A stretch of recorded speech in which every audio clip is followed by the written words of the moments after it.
Well, hi everybody, and welcome to Nicole Sauce's Thought of the Walk. I believe this is episode 39 or 40. You'd think I'd know. But the thing is, I don't get up in the morning and look at YouTube and don't have a running tally on the fridge or anything. So here we are. I've been listening to an Unloose the Goose episode 51 about civil disobedience on my walk this morning, and it's starting out to be a really good episode. I'm going to put the link in the show notes in case you want to check that out. Or if you're a podcast listener, just go to your podcast feed and look them up. It's the Agorist podcast, Unloose the Goose.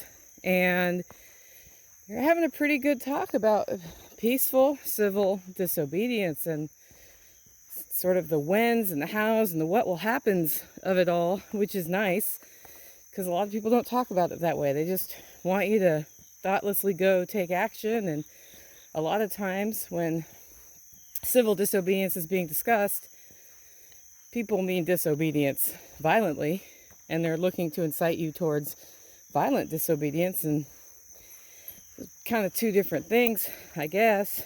Peace is a better approach, in my opinion. Anyways, they were talking.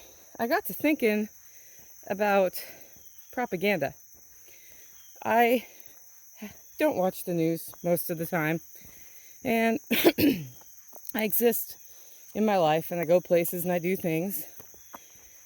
And it didn't occur to me that I've been not complying with what I'm supposed to comply with for months. Because when I go out in the world, people are talking about vaccines and mandates and masks and all that stuff. When I go out in the world, nothing happens. I just go to my events, do my events. I go hang out with people. I go to stores and buy things. Go to the doctor when I need to. I've been working on some blood vitamin balance stuff. I purchase feed for my animals. I grow my plants. Hit the farmer's market. All those things that I just do. And it does not occur to me that could be perceived as being civilly disobedient. You know why I didn't know that? Because I wasn't reading the news. And apparently what's going on in the news is a propaganda campaign.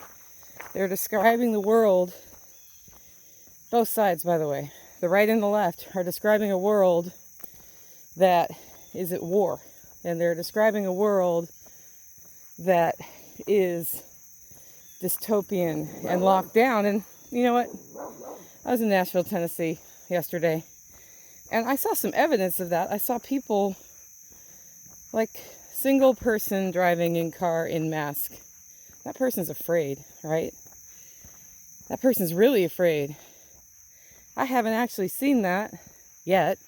I've heard people joke about it. And that's a person who's given up all capacity to think reasonably.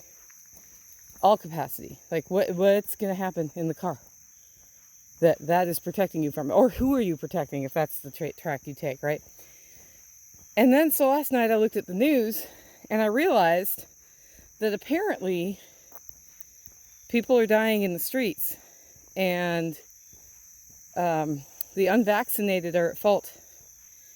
And then I remembered like step one, you divide us. Step two, you scapegoat one side or the other.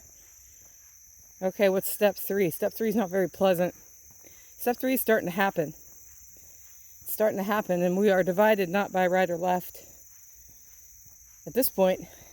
And it's no shock. We're being divided into takes the stick or doesn't take the stick. And people are falling for it. Both sides. The ones who didn't take the stick are falling for it and making it worse for themselves. And the people who did take the stick are falling for it and hating and developing feelings of that person is subhuman. That person is somebody to hate. That person deserves to be abused because they're abusing me. And neither side is abusing anybody until they get to that point, right? They're just living their lives. Out here, the way I've been getting information about this illness is talking to people who work in the field with this illness And they are tired, and there are a lot of sick people. But the reports we're having in the news, they're nowhere near reality. And that's propaganda. It's spun. It's all spun. If you read it on NPR, it's spun. If you read it on Fox News, it's spun. Nobody can be trusted at this point. Go to the source, guys. The way to cut through propaganda is to go to the source. And if you're stuck up in the fervor right now, do me a favor. Cut off from the news completely for 1 week, and if you can do it, for 2. And if you have a question about how things are going in one way or another, talk to the source. Find somebody who's actually physically involved on these things. Get their perspective. Get multiple perspectives. I have talked to so many doctors about the jab as part of making my own personal decision.